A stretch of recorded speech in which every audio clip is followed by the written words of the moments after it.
just up there. You know, what? I can't believe we've got this far. In a weird way, for how they were playing the last map, I don't think Ōkami believe they've got this far either. They were randoming their match points. I honestly think they're trolling. I really do. Thermite ban on Consulate, we've seen that before. Sometimes I've even seen double hard breach bans on Consulate simply to make the garage Fort Knox. Echo gone, Capital as well, so pretty standard. Nothing really off the beaten track, and I'm guessing Maestro would probably be the final one. No, Valkyrie. So Maestro and Mira available for Consulate. Yeah, I'm pretty sure garage should be Fort Knox now.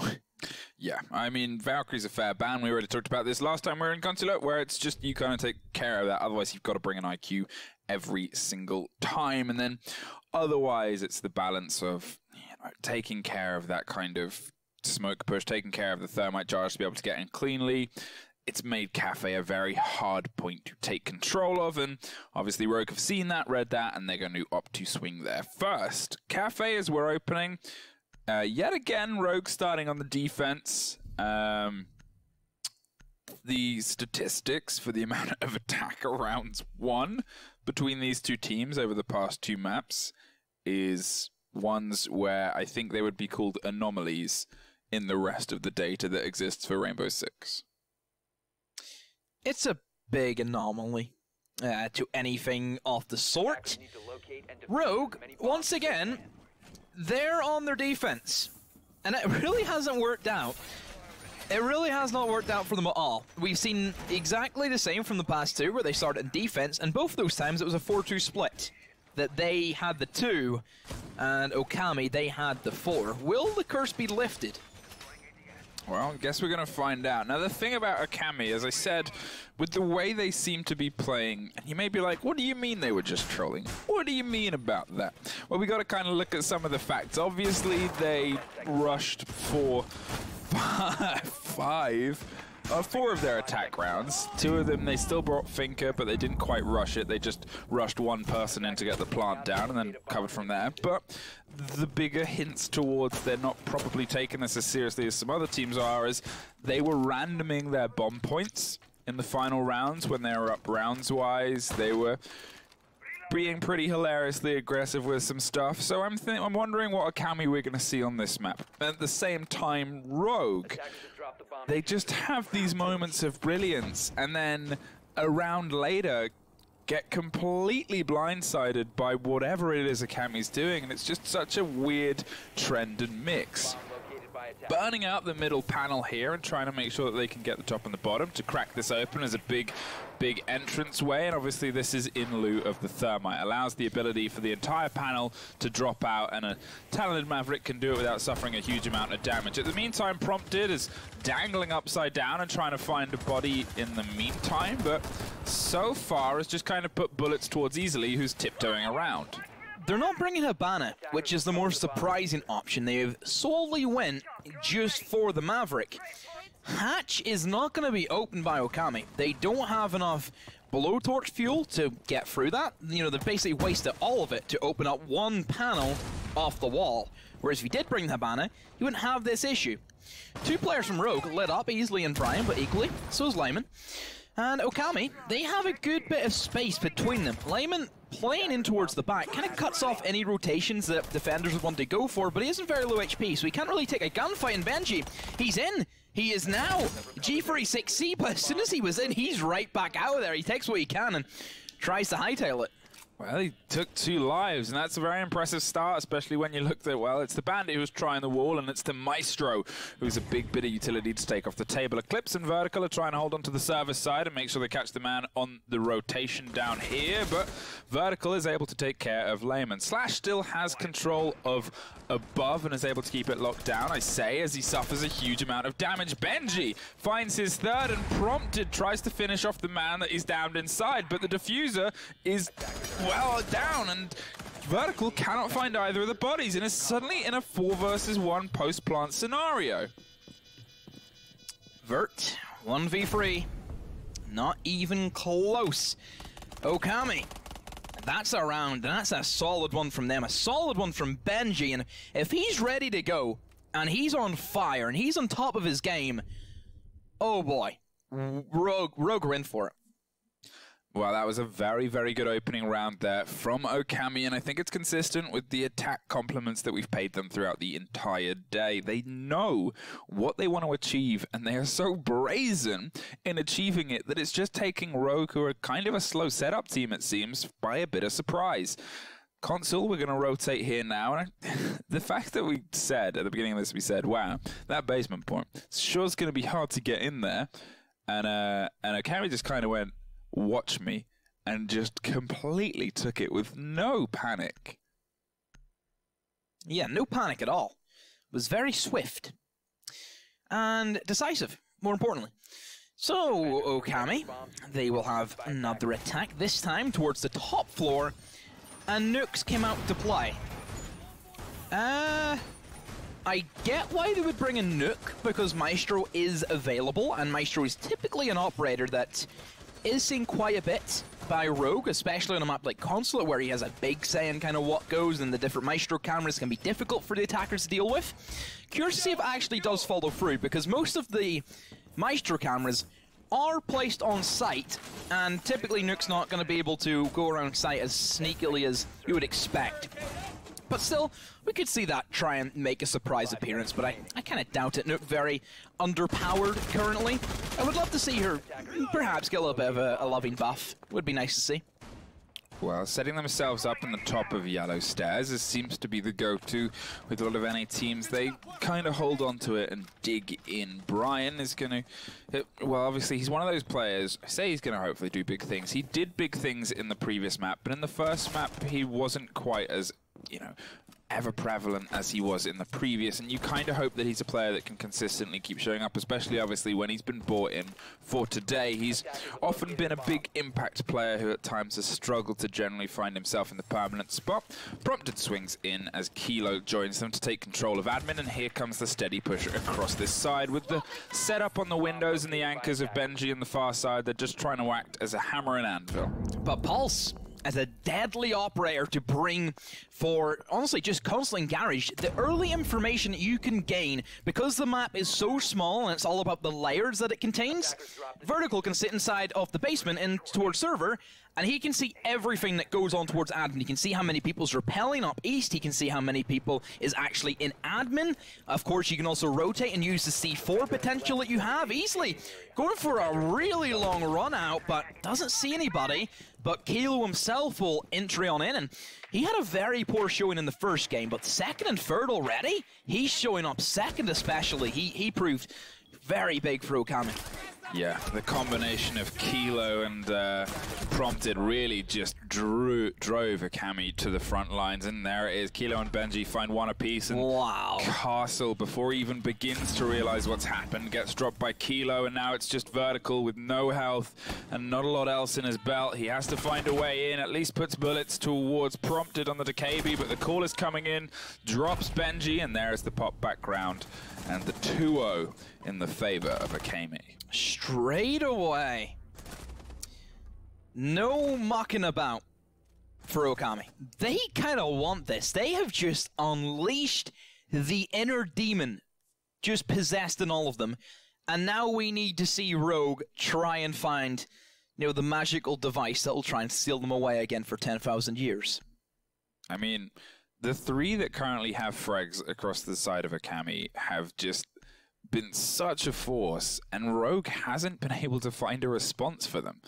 Outside of the rounds where they're flawless, as soon as Benji, Prompted, or Kilo have been able to get feet inside the ground, it's just been magic.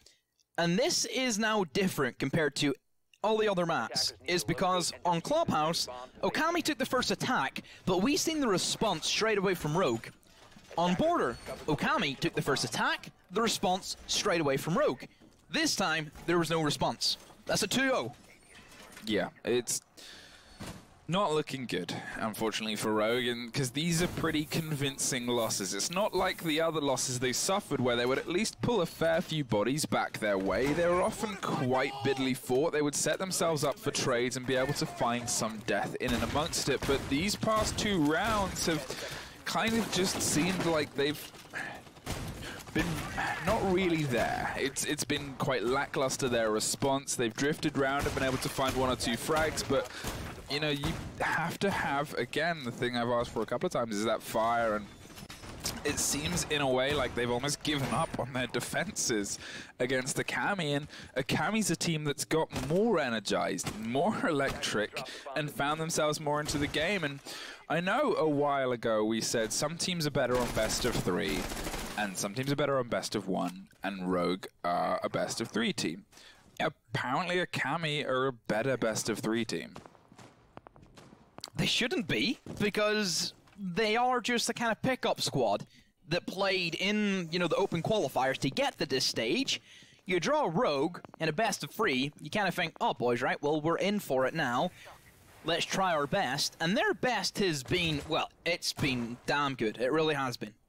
Yeah, that's the thing, is when they're showing up, it just seems so well pieced together and put together, and you can tell that they've obviously at least worked on quite a few things. Now, picked up on the rotation as they swing round, Vertical finds Layman, and that is going to open it in their favor. But then it's the first time this game so far that the opening frag has gone towards Rogue, and they've had a history of being able to at least pull those rounds back in their direction. It seems like a slower weighted push here from Ōkami, but again, they've had a habit of, if they see and execute, they take it. Yeah, they'll just walk in if they can. They've lost the buck though, so vertical control will be firmly in Rogue's control, and easily fires in through to Kilo, and looks to be Ōkami. They may have hit the first speed bump in this map. So, still 3 players alive, and Benji being one of those means anything could explode at any moment. Nade gets cooked for Ōkami, bounces off in towards pipes, but quick sidestep means that the defender does miss that. So I just think that Ōkami now, they've slowed down, they're not entirely sure what to do. Benji with G36C does land a headshot on the Slash Hog and still trying to push on in. They don't have the upstairs control, but neither does Rogue. Nobody's in a position to try and utilize the verticality that's still available.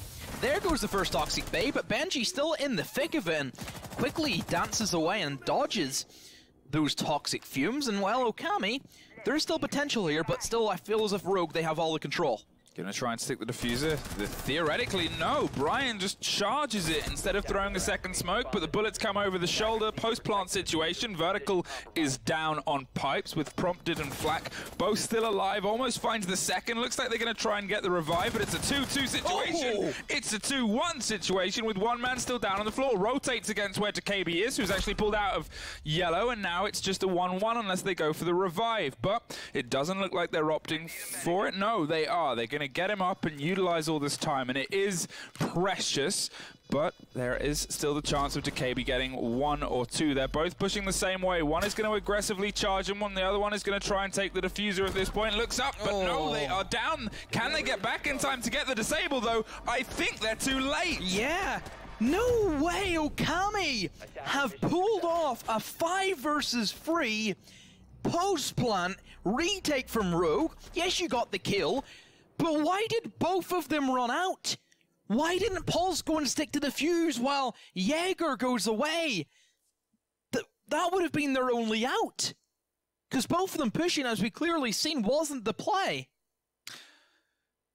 It's hard to kind of break that stuff down because they're just rookie mistakes in a way that you shouldn't really be making those. And whether it's the frustration of the position they're in, whether it's just been a long day, and however it's breaking down on that round or this map, it's not the Rogue that we're used to seeing, and that was just a complete misplay. I hate to say it, but I remember whenever we were doing the Adventure Force against Akatsuki, and Easley came in and he asked who's getting smoked and who's who's getting the smoke and who's smoking. How the tables have turned against them. I mean, it's the thing. The thing is, when we swap to the attacks, I'm assuming with the way the pace of the evening has gone, Rogue are going to be back into the swing of it. They're going to be able to start finding the rounds, and again, even though it's a 3-0, I just have this feeling that the game is going to swing itself back into a bit of a battle because they are capable of doing it, and they've proven it a couple of times. But these defensive rounds just... they leave you with these little mistakes that are adding up, and they're building and they're building, and they're leading to results like this. Whereas the team that still seems to be attacking it with tenacity and energy is really just kind of pulling away with it at this point. One of the things I'm a bit curious about in the previous round was how many smokes Brian had. Because we saw him use one. I only saw one go off, or heard one go off the entire round. And yet he decided to push with guns when they were going for the plant. And I'm just wondering if he had anything left in the tank or where the others might have got to. Because, you know, again, that was a moment for me where I was kind of thinking, well, you know, why is he aggressively pushing this? Does he still have utility? But I guess that's one of the things that we might not be sure about pushing against Cafe one more time. And now Ōkami there, for me, doing everything really well and really right now. So once again, with this Maverick, the upside down repel from Prompted. Hasn't got any kills from it though, but still an early thing that they try and implement. Once again, another garage for Rogue. Previous two hasn't worked for them. They haven't went to the lobby yet, so they haven't attempted that. And Kilo is just able to freely push in and take care of anything with no real lashback from Rogue, which I'm surprised why nobody was kind of stopping him from doing so, but perhaps they were scared of getting Maverick out and, you know, kind of things in between. So once again, the wall is semi being opened up. He just missed a little bit. He's just wondering, where have I went wrong? That Maestro should start zapping him. I don't get why it isn't. That's the whole point of putting those strong Maestro cameras, is that you can basically kill the attackers from outside of the breach.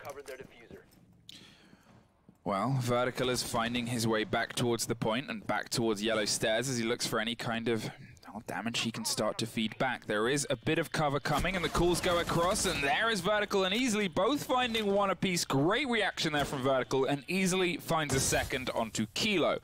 And that puts them into a good situation, but DKB is there to bring it back a little bit into their favor. 2-3 with a minute on the clock. There's still a fair bit left to do. This is still a whole wall to get open and still a way to double down back round. Looking for the long angle at this point. Flak is trying to find something with Prompted above, but with 40 seconds and a bit of a... yeah, not a good one to see. This is down to Flak to try and pull out something magical. They're swinging a bit closer, but you can hear the Maestro Zap's coming off, so you assume there's some information covering it, as Maestro's in a bit of a safe spot there. Popping and pre-firing, but Rogue take their first round and bring it to 3-1. About time. So that has been their garage now locked in, and well, they just kind of took the picks, and again, Ōkami, I feel as if they were too predictable that time around. Still, honestly, they pulled it back into a winnable position for them, but that unfortunate grenade kind of put them in the ringer. So now for Rogue, they move into a lobby, so not even attempting the top floor.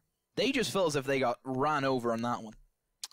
Yeah, I mean, it wasn't really swinging their way, so they're going to opt for something, I guess, where they can have a little bit more of a cover. And that's the thing that has kind of been always a good part of Rogue this evening, is when they're in a position to find the firefights from range, and when it is Ōkami falling against them and they've got their angles, they're very good at capitalizing upon that. They have a lot of good gunners on their team, and when they can get them working, it's effective. And I guess Lobby kind of offers that as more of a play space than what they found on the top floor.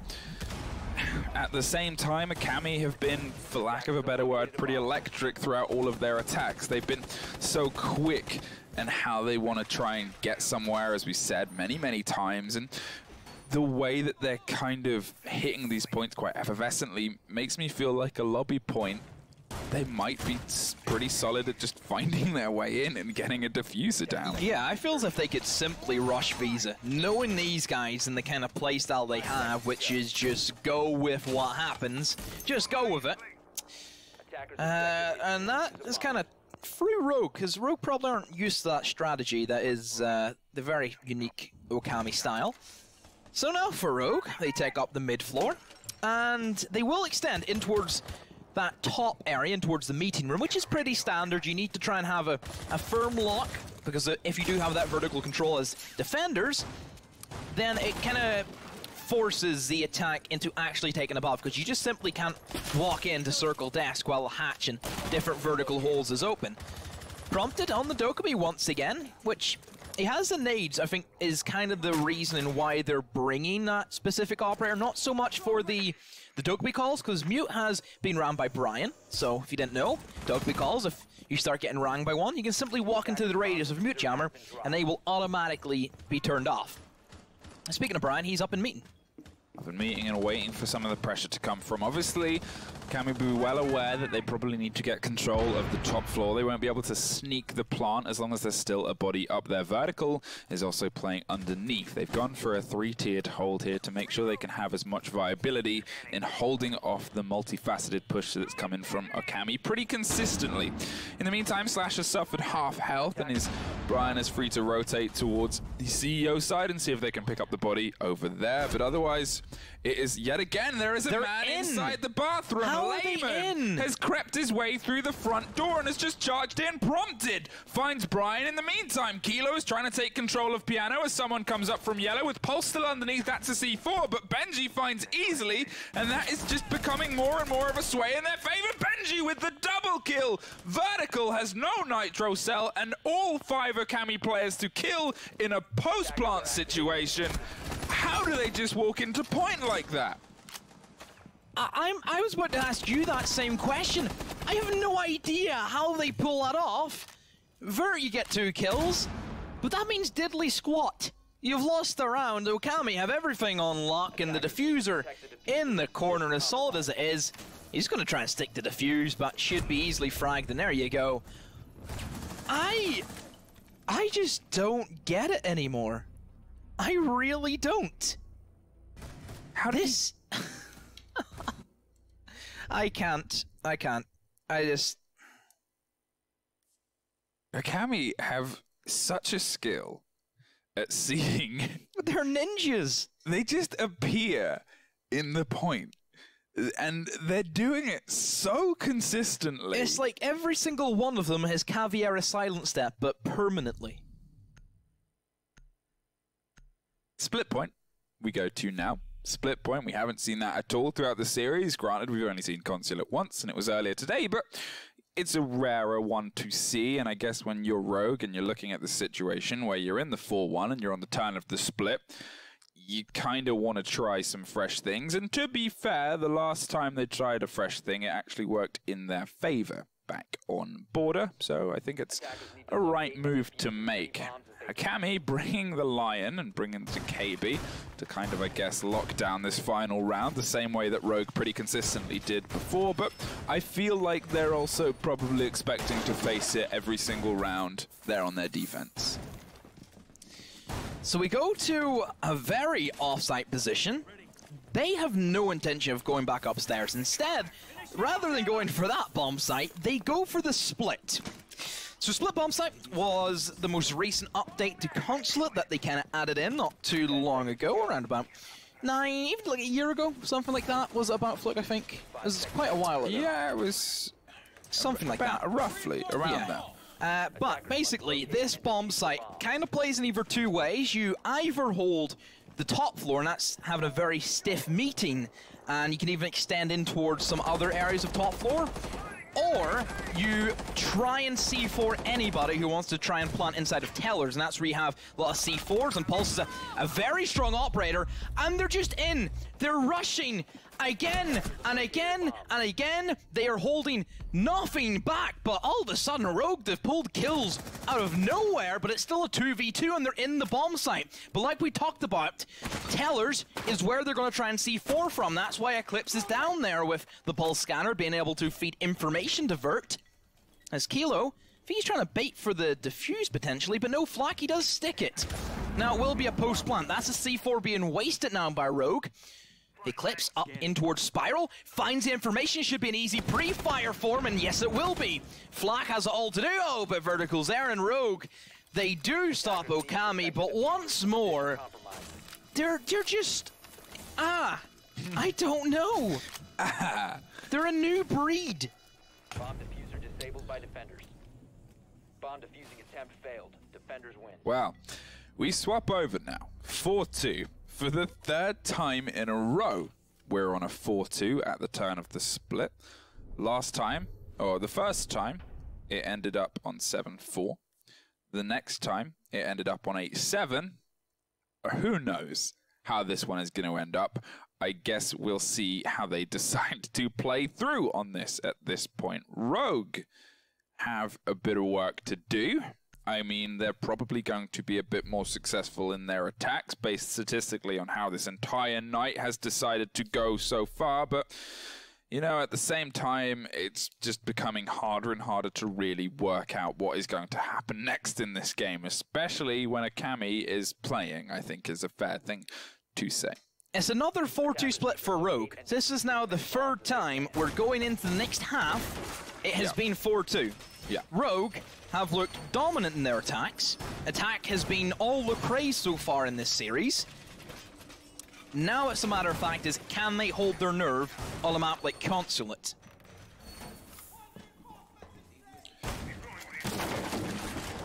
Setting themselves up to hold down the console point first. They're going to be, I'm curious to see actually how Ōkami are going to be holding this. They've been, I think, mixed on their defenses.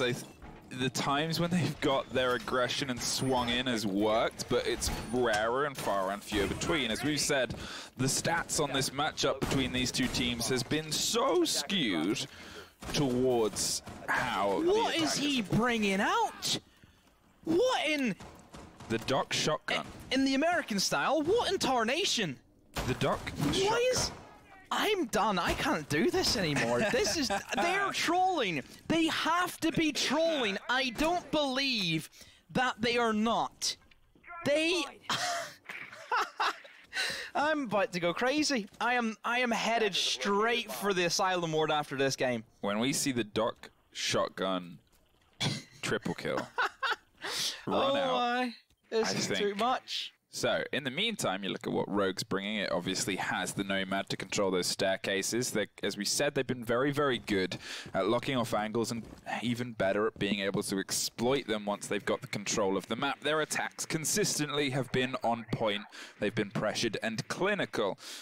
But obviously, it's been a very long night, and they're on, you know, they've got to pull this map out of the bag, and they're on a bit of a back foot. So let's see if they can at least find a way back into this game. Every time I see it, it confuses me more. The French shotgun. It's so unusual, isn't it? It's so rare to see. It's so rare to see. But Benji, my God, man, a day you've had with the Ōkami boys. I'm assuming he's the IGL for the team. But who knows what system they have in place. It really doesn't seem as if they have one. Either way, it's working. Maybe they just, like, throw loads of dice and then go, right, well, the dice have decided this is what we're going to do. And it works, and the system is just perfect. Benji suffering pressure from the top of yellow, going to struggle to find the firefight with the French shotgun at that range, but is opting to just heal themselves up as the grenades and the close down come. Slash finds the double. Benji and Kilo get taken, but Layman is trying to rotate around the back. However, will meet some tracks very quickly. Wants to push past them and suffer the shell of damage that might take it, but is actually going to try and be sneaky about it. The pre-fires come against Slash, who goes down to a fraction of health, but has tipped the spear pretty well, and Vertical is there to pick off Layman on the backside as well. 4-2 prompted finds a bit of a chaos back the other way, and Flak with a shotgun, which is a more traditional one, drops Brian, brings it back to a 3-2. Toxic Bay being tossed in towards yellow. No diffuser being planted yet, and honestly, there's not really a position for Rogue. As I say that, that's opened things up. The smoke grenades come in, but there's prompted straight in towards the B, but Gridlock never swung in. Oh, now she does, and that's gave herself away. And more importantly, the diffuser, they have to push for the kill. They have to kill prompted. There's no way out. He could honestly just jump out if he wants to. He's going to try and fight them. The air jab's there, but there's the kill. Yes, it will happen, Rogue. Somehow they pull it off. Honestly, Jaeger could have just jumped out the window. He could have been gone. Imagine if he just ran. Like, he just took off and ran. Unfortunately, we don't get to see that. We see a 4-3 Instead, the Nomad jab being the decider. Oh there. no, Brian. Oh no, Big Bri. Brian, Big unfortunately, Vertical of 14-4. Vertical Holy moly. doesn't want this to fall apart. In the middle game, in the second map, we saw Brian have a really, really good map, and unfortunately, he hasn't been able to find the board here. Benji has been great all night. Prompted and Kilo had unbelievable map in border, and, you know, we're going to head to Cafe and Garage. So, Rogue, they continue on with their attacking win straight off the rip, and are we going to see another comeback from Rogue on the attacks? Because now that's the big question. Does the kind of synergy of every single map favoring the attackers all of a sudden, is that going to continue? It's so hard to call at this point. Like, it's the thing about it is, okay, I know people can say, you know, they might be trying to just, they're tired from prep for their relegation games, which obviously mean a lot to them, which are coming up.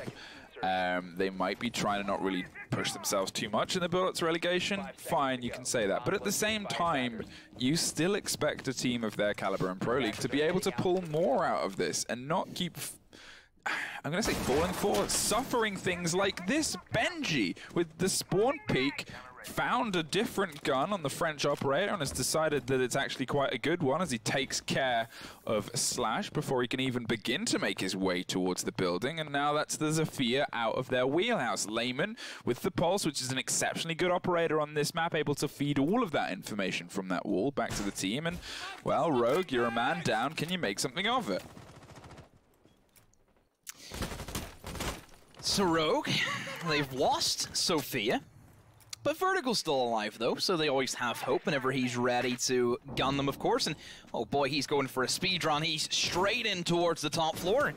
Takes out the default cameras and will move his way in towards Spiral. Ōkami, though, they don't really have that much aggressive roamers that really, I think, Vert would excel in hunting. Just the one guy towards the piano side, looking to creep in, and still a hefty amount of players in the bomb site, ready to, of course, meet Rogue. So bathroom pretty common for a lot of defenders to set in towards. It wastes time from Rogue, and it also takes utility, and they know that they have to take the guy out of bathroom, because if they just try and push in towards the bomb site, that guy could just simply go and open up holes above your standard plant beside White Van. So the whole thing about holding the mid floor is it forces the attack to push you in, and there you go. Look, there's utility being wasted, and it's just a matter of fact of how long can really prolong everything that Rogue is trying to accomplish? Well, Vertical's still trying to find some pressure and pace here, and they've managed to push everyone down to the ground floor, and a minute 10 on the board means they've got to start making something of it. Vertical, who've already said has been a very big part of this, is looking for his opening frag and is only inches away from at least two of the operators, but can't quite find them in the holes that he's made. Good pings and good control come out and puts bullets towards the feet of someone, but it doesn't quite land. Brian rotating towards the yellow side, and they're trying to open up the site and be able to get into the garage wall, but at this point, with the timer ticking, it seems like Rogue need to set themselves up for this attack. They've opened up the breach, and Benji, tucked away in the garage corner, will swing on in. Eliminates Brian, but he still did get the frag on to Kilo. But as long as, of course, the man advantage is in their court, then they don't really care.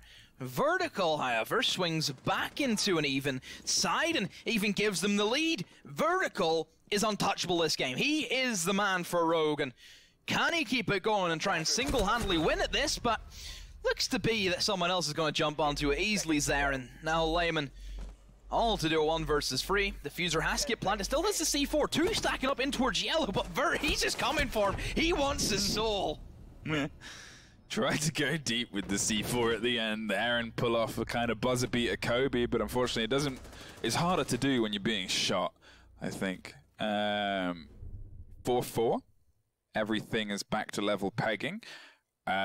Vertical 16-4 at this moment in time. Oh my, he's going to drop 20 something. He has to. He is going to drop 20 plus kills. Because more than likely we're going to see overtime. I mean, what's the kill record these days? I don't know what the kill record is for OGA at least, but I think, is it still 23? Yeah, I think by Bangu in finals back in... Maybe. What finals was it? Was, you know, year 2 time. I think that would have been it. If I'm honest, I think we've been casting for 8 hours now. I don't know what the uptime of the stream is. Oh, it's like 7.5 hours. We're getting there. We've been casting a while. What time is it? I'm as hyper as ever. No, this is like... We've been... I've just had it down my headset. 8 hours, 30 minutes. It's 5:30 in the morning in the studio. I'm good. I'm feeling fresh. I'm fine. I'm ready to go. You're not doing EU tomorrow. I am, alongside great old Sternab, who's going to be well refreshed. If anyone's watching EU, you get to watch me, I guess, try and have a semblance of a voice back after the screaming day that this has been. NA, I love you. This is insane. Setting themselves up for another hold here. Ōkami, they fall themselves back on to, unfortunately, level pegging, so I guess we'll see how this starts to translate. Kilo is bringing the big guns of Maestro. Benji is on a French operator. Who knows what gun Benji has brought this time? He's just here for the ride, man. He's got the MP5, not the Doc Shoddy. I'm a little bit disappointed that he's actually not bringing it, because he never really got a chance to use it. Even though I was, like, you know, freaking out of the prospect. Now that I've kind of sat on it, I think, yeah, it would have been pretty cool to see a kill or two. Okay.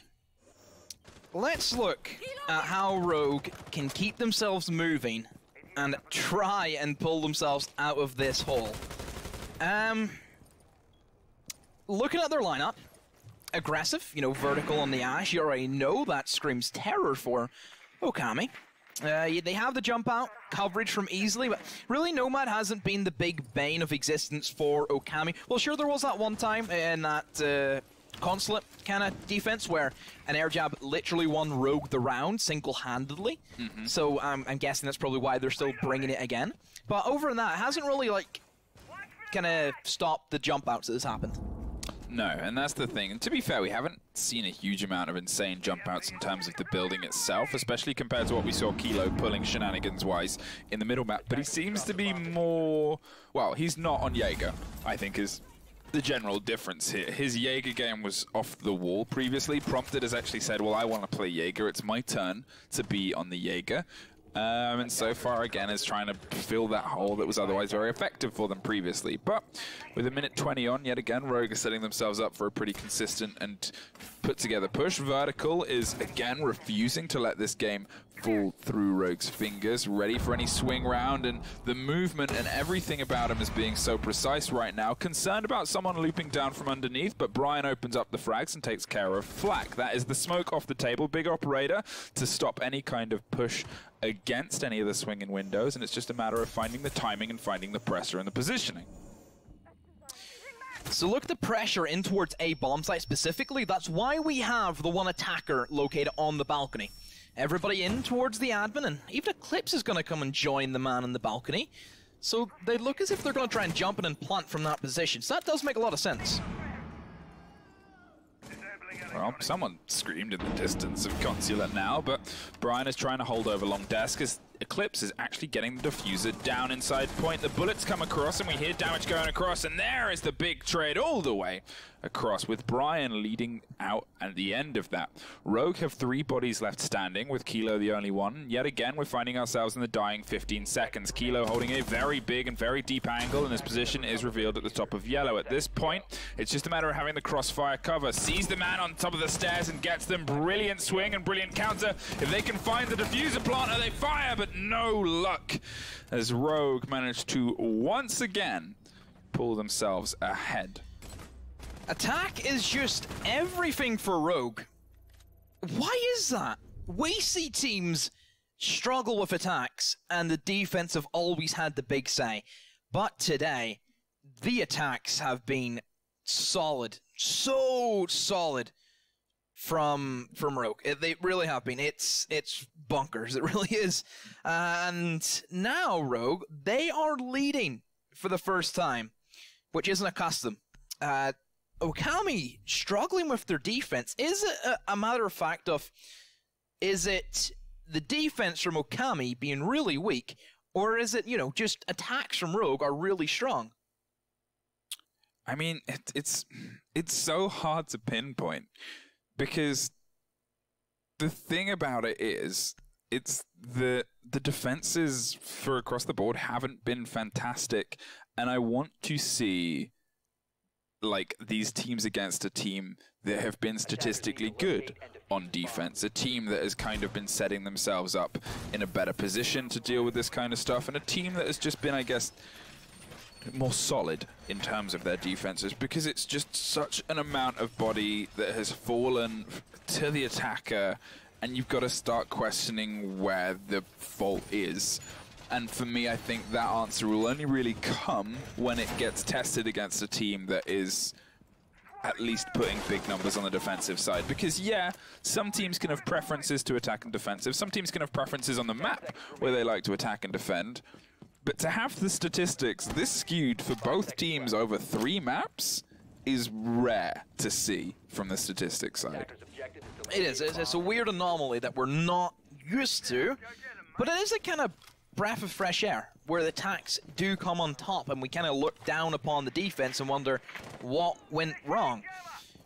So Rogue, they will try and look for their admin take once more. And, well, they got in there pretty swiftly the last time for the top floor, but this, of course, is going to be the garage now that they have to go and attack. Brian, the single man outside of triple wall, they're not bringing the Maverick. Unlike where Ōkami, they brought that specific operator and they sacked off the Habana, but Rogue doing things a little bit differently. Pre-play C4 and accompanied with the Pulse means that as soon as someone walks over towards that kind of little desk area before you enter towards the server stairs, an easy blast, and that's a free kill. Wonder if that's going to work for them. They know that Rogue are pushing in due to the early information being gathered by the Pulse, and that's why I think the Pulse is a great operator specifically for console, because it's so small. You can see everything that kind of comes into coordination with each other. I'm not sure if Eclipse kind of caught the scent of a Pulse who may be lurking below. Easily comes over and will Nomad off the flank. Make sure nobody tries to rotate up later on and cause some issues for them. So Rogue taking their time, again, pretty patient, not the speed run that we have seen before from players, of course, like Vertical, who is still looking to put his mark on this game. I was going to say, mainly it's just Vertical, who has been throwing themselves into the map as quickly as physically possible, going for the clean clear across this middle floor and trying to lock down the man that is currently playing towards the bathroom side. Might have the option to rotate out of there, but here's the utility coming to try and crack them out. The backside is broken open by Vertical as well. They're holding it tight with the shotgun. It might be reinforced in the drop down, but with the side open behind him, the door in front of him, and someone on the shoulder of him, it's really only a matter of time. Layman finds one in the meantime, takes care of Vertical, and Kilo finds Slashhog in the other, and Kilo finds another one. What? That was a hip fire as well from Kilo, and Brian, he takes a snooze. 5v2. Rogue look as if they're gonna try and do something, anything they can. They've lost Vertical, who we know can push in, but equally Eclipse. He's a monster in his own right in his day. Let's see if he can try and rekindle that spark. Don't think it's going to work well for them, no. Not enough time, and still a bunch of utility for Ōkami. They're scattered around, dotted around the bomb site. There's a ping, though, onto the Mounty walls beside the bins. Hatch still open, but Rogue look as if they're going to give up yet again another round, and this will swing back for Ōkami. And they square it up, 5 rounds apiece. Flawlessly, might I add. 5-5. If this goes to best of 3, double OT, imagine if we were playing unlimited OT. I don't think we would leave. I think this game would perpetually... Oh my god, could you imagine infinite overtime for this game? I don't think it would end. I think... So the record, by the way, sorry, the record was 25 kills apparently from Shaiko. During that was Montreal, yeah? Yes. I don't know what the record is for rounds in terms of unlimited OT with Siege. I know that Rampy had like that really one good time. Was it like 20? 22. 22. Okay. In terms of unlimited OT, I believe... Well, unlimited OT is in its like own kind of thing. We can't really count that as regular. No. Yeah, I'm doing that as a side thing. Yeah, just because unlimited overtime, it's only available for grand finals of the invite or the major. But in other instances it happened. I think it was a CCS game cast by Flynn and Stokes. Oh yeah, I remember that one. Yeah, and that was the long haul. Yeah, and we don't really see any more infinite overtimes because of that reason. Did he get into the 30s? Yeah, it went like 16, 17 up there, right up there, my so God. It was wild. Oof. All right, well, 5-5. It's all level pegging, and we edge closer and closer to finding out who gets to progress in the bracket and who is unfortunately not going to find their way closer to a step at the OGA Croatia Pit Minor. Ōkami have been able to pull one back and stem the bleeding from 4 straight rounds in a row from the side of Rogue, but it was from a quick early pick and then capitalizing well upon that with some pretty coordinated aggression. However, they cannot opt to go back to Cafe, so they have to go to Console, which they've lost twice. Yeah, top floor has been a pesky one for Ōkami. Rogue seemed to have some really solid attacks. You know, we've seen, of course, Benji having the dock the first round, and then they went for the B push. So Rogue, both times in their attacks, first time they went for the B, second time they went for the A. I also think A went a lot more smoother than what the B did, and I do expect them to try and carry that out once more, but they could always... Oh no! This is a disaster for Ōkami. Benji went to flick on the slash, but he accidentally TK'd Flak. And well, even Slashy just picked off Doc anyway. Oh no! I'm still going to put that on my opening frag. That Benji got one.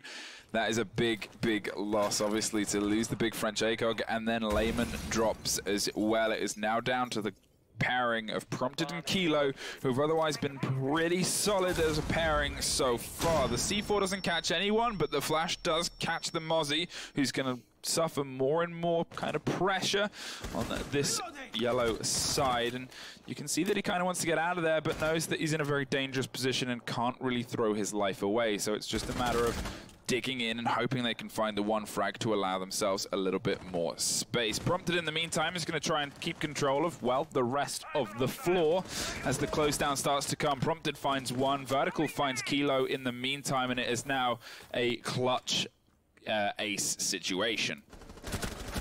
Gets another one on the slash, but 3 more to go, along with Diffuser being planted. Crossfires established for Rogue, and as soon as Prompted even gets one, there should be the quick refrag. They know where he is.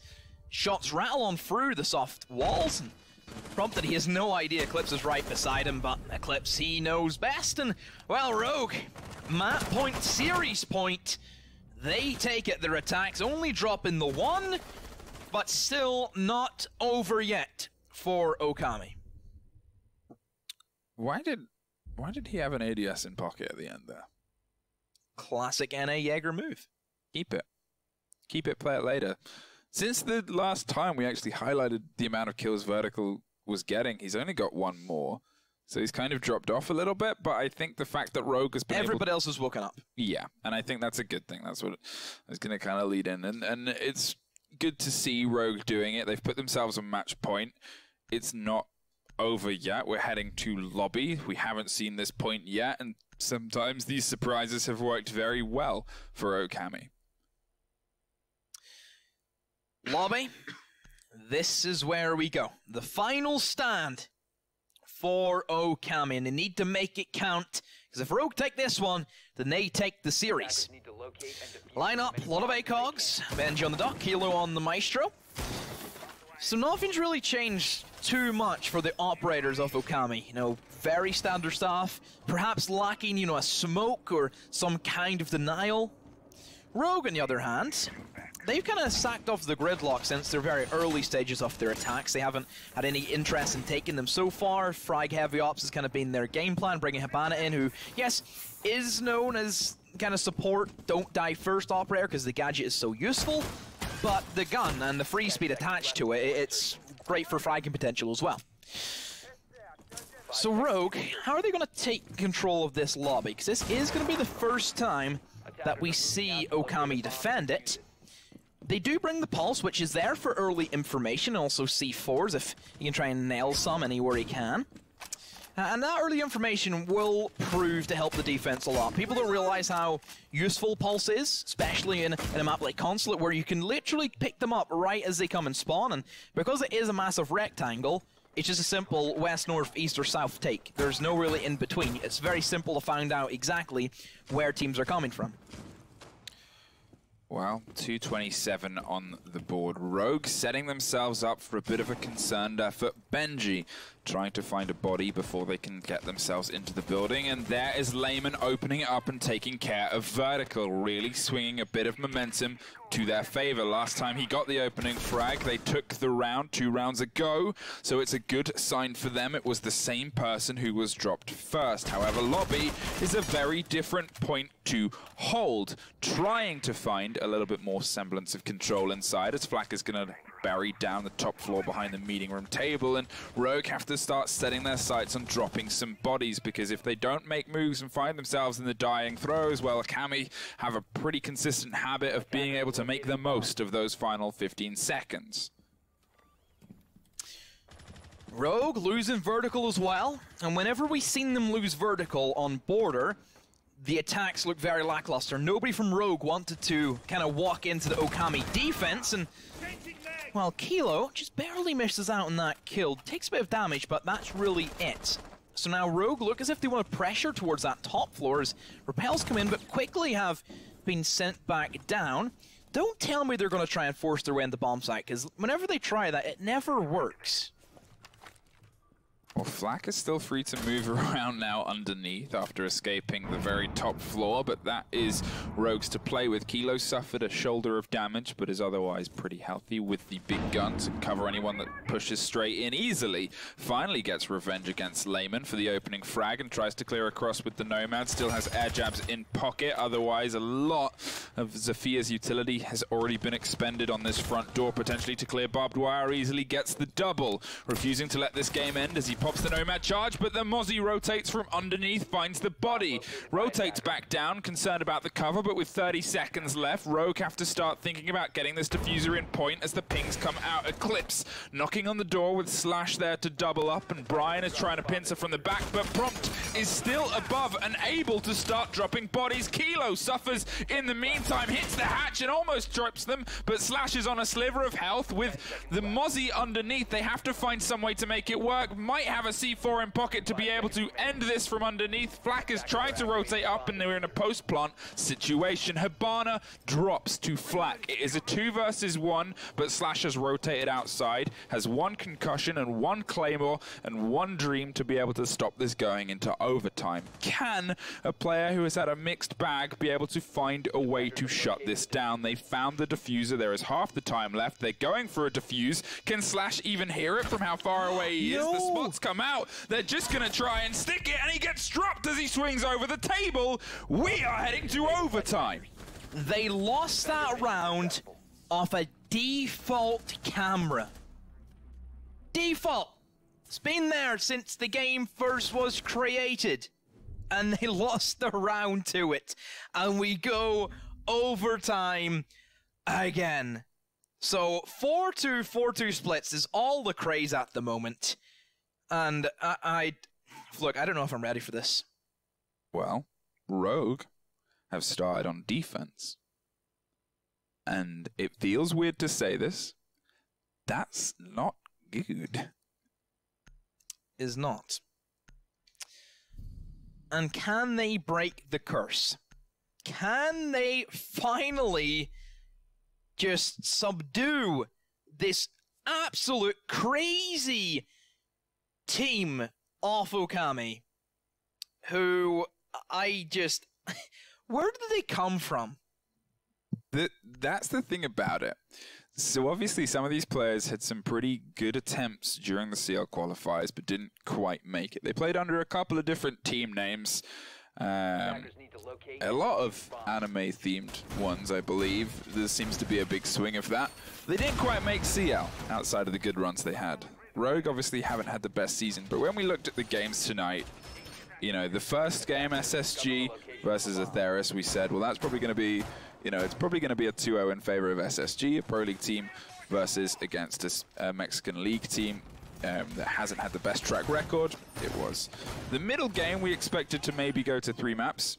And it did. It was very aggressive in how it got there. A 7-1, 7-4, and a 7-4, or a 7-3 even. And then this map where we kind of went, well, Rogue theoretically should take this, yes? There's some prestige on the side of Ōkami. Has Benji, has Kilo, has these players that have done stuff in CL Quals, but you would expect them to do it. And the fact that we're sitting on our 2nd overtime, after doing a max overtime on the 3rd map of a best of 3, with roughly 90% of them being attack round wins, I just don't really know if I can ever predict a game. The C4 that was just thrown out the window didn't catch any bites. They're trying to aggressively start pushing towards the point. Again, this is something that has played much into the favor. And I guess Rogue were trying to respond with some aggression of their own, but Ōkami did not suffer the end of it now. They're obviously trying to find their way to the top floor, which was, well, a point that they managed to take once and I believe lose once, so let's see if they can make something of it. Otherwise, big guns watching towards the admin side. The diffuser is being traded on the far-flung side, but they have made their way into the building from now on. They've just got to clear across. So Vertical losing that C4 early on means that he's kind of taken out of the fight because he doesn't have an impact in the later stages of the round. That's the thing about Pulse in this map, is that he can be a deadly force if you do leave him unattended. Now they can leave him unattended. They know that C4's gone. They have nothing to worry about. So Rogue already backed up in a bit of a corner. Ōkami just breathing down their necks, again, up close and personal, towards vending machines is where they're stationed. Taking their time, they're droning out. Ōkami, they want this. They're not going to let it slip, look. Well, there's another body down. 4-4 easily. Also wants this pretty intently and battles back towards Ōkami. Kilo off the board after getting his opening frag against Slash means that it's kind of balanced out just a little bit with a bit of a trade. You can see that Benji is trying to set up to make a push against the A point and otherwise just try and find a body onto the Ash, which hasn't been hugely seen, and IQ is picked apart from underneath as well. Vertical, who has been a very big part of how they've decided to hold and pressure against this. Prompted is going to have to double up round and move away from the lobby stairs that are being continually droned, and at this point Benji is just going to throw himself in with Flak on the shoulder cover. They're going to try and find the frag, but the swing round from Brian finds one. Might be able to find the second at this point. The calls are going down, but Prompted on the far side suffers a fate, and it looks like this could be a defensive round that does go the way of Rogue.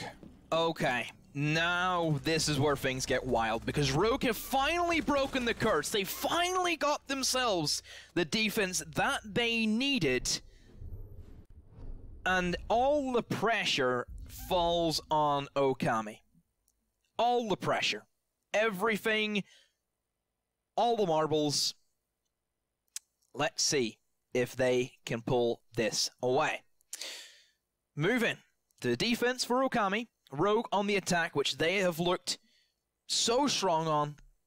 They haven't been broken apart from the odd time, but overall it's looked solid and stiff for Rogue. Garage is where we head. Ōkami, they have to make it happen.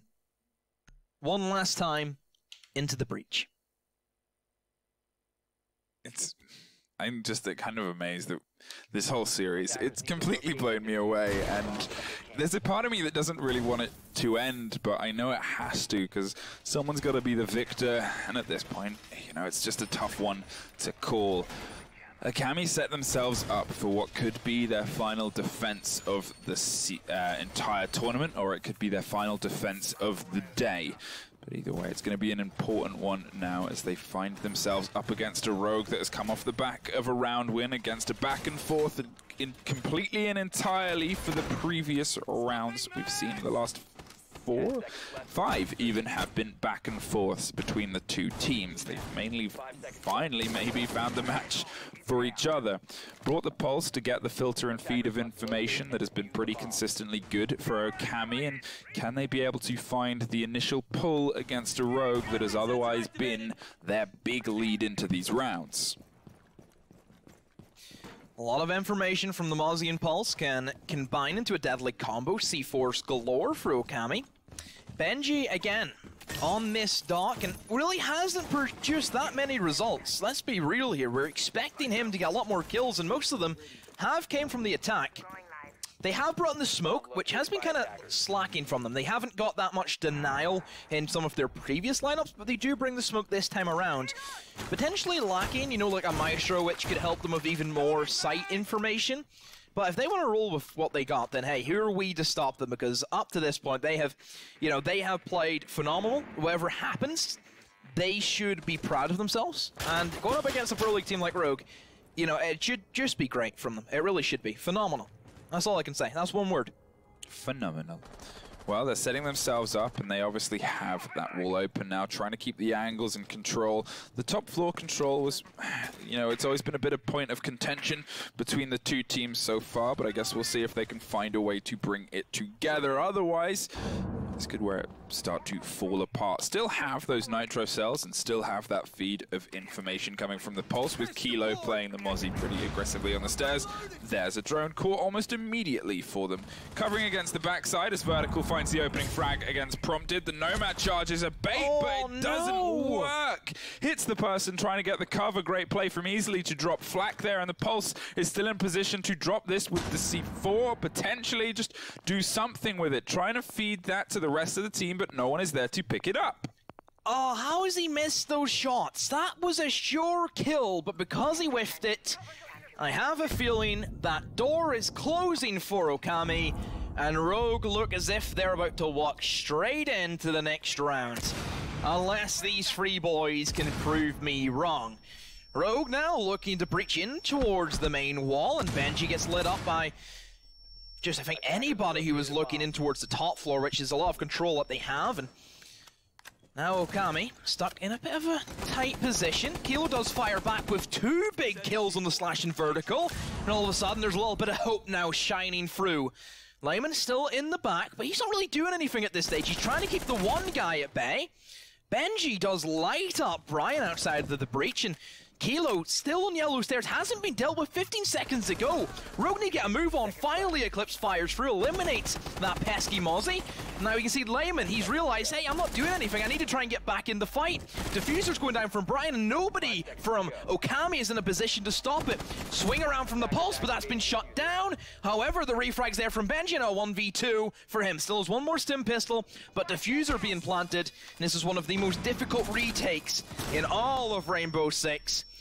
Sees the head behind the car, knows that Sophia's out, but still has to go through Brian in the bomb site. Benji, you've played well up till now, but I think you've met your match. And there's Brian, sends it home. Rogue, they finally close it out. They win, they take the series. 8-6 is how it went down. I mean, what a showing from the team that unfortunately is not progressing to the next stage. Ōkami, you have been as entertaining and electric